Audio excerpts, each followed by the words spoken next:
Spring is here, and the shopping list is long. Time to make a Lowe's run. Buy 3 bags, get 3 free of Stay Green 1 cubic foot garden soil. Plus, right now, members can earn 4 times the points on an eligible purchase. Start spring off strong with these deals and more. Our best lineup is here at Lowe's. Valid through 3/25 while supplies last. Soil offer excludes Alaska and Hawaii. Loyalty program subject to terms and conditions. See Lowe's.com/terms for details. Subject to change. Point boosters subject to exclusions and more terms apply. One-time only offer. Excuse me! Taxi! This is the 77 WABC minicast. We believe that peace is at hand.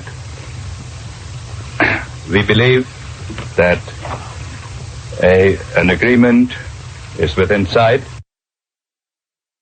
That is the late, great legend Henry Kissinger, although some people think he's not so great.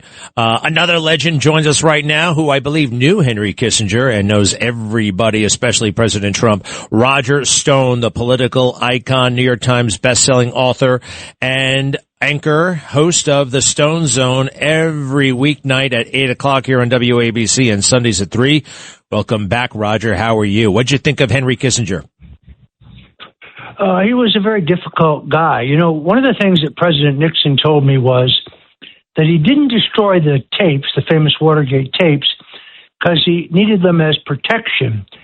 He said that after I'm dead, Henry Kissinger will attempt to take credit for all of my strategic objectives. Just remember, I was the architect. He was just the implementer. I think that sums it up. That's so interesting. He kept him around. Why did he keep him around? Because, you know, and by the way, I want to talk about peace in Iran. That's why I'm thinking about him. I think it's actually, we're closer than it may seem. Why did Nixon keep him around?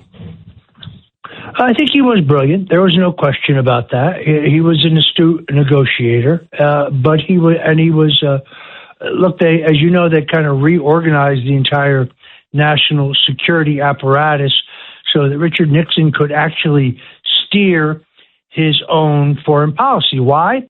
Well, there were elements his own government didn't want to end the war in Vietnam. There were elements of his government that didn't want a strategic arms limitation agreement with the Soviets. There were elements of his government that didn't want to open the door to China, then a dirt-poor, backwards agrarian society where most people didn't have indoor plumbing or electricity. Those who say, oh, Nixon is responsible for the challenge that China poses us today don't understand history. It isn't until China gets most favored trading status from Bill Clinton that they become the economic and military powerhouse that they are today. So Nixon used Kissinger very effectively. I think as long as Nixon was president, Kissinger was essentially under control.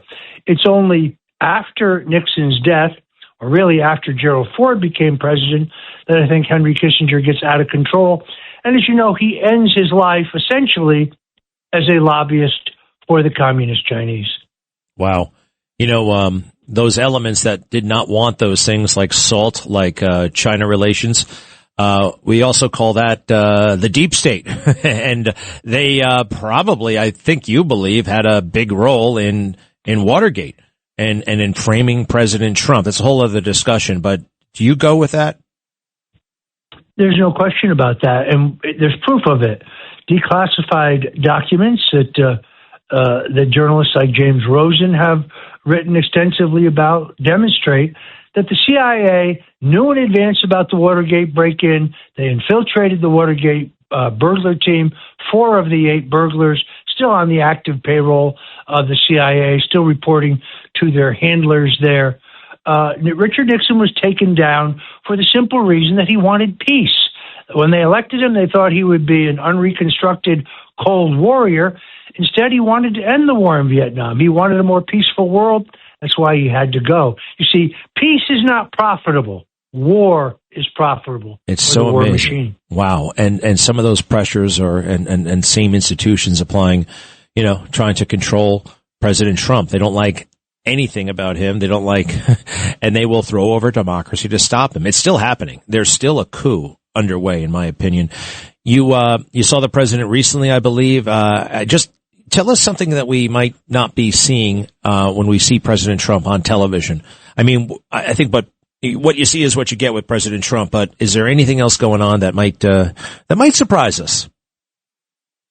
Actually, it's kind of just the opposite. If you read many in the mainstream media, they would tell you that Trump, he's slipping, he's infirm, he's not well. Some go so far. I think it was J.B. Pritzker this week who said that he had dementia. I've known Donald Trump for 50 years. 50 years.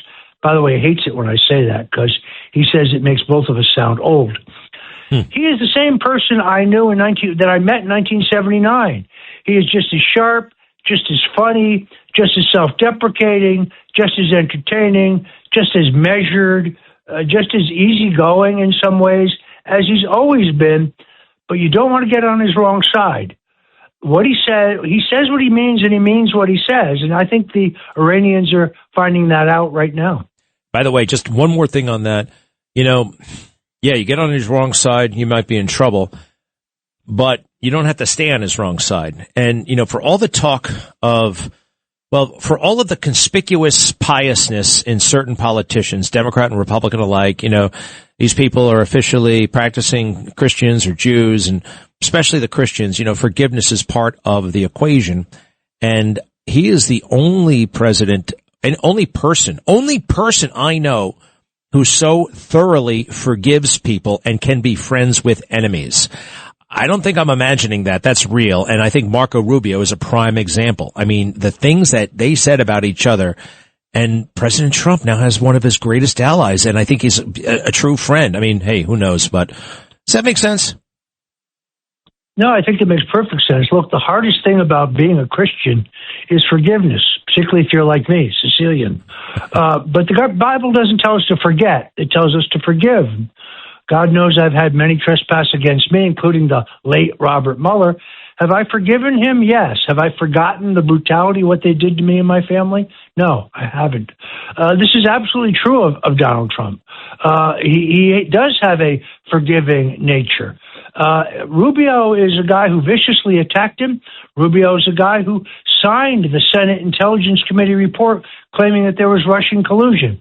That document is a total fugazi, by the way. The president has put that all behind him, and right now he's using Marco Rubio extremely effectively to carry out not Rubio's foreign policy, but Donald Trump's foreign policy.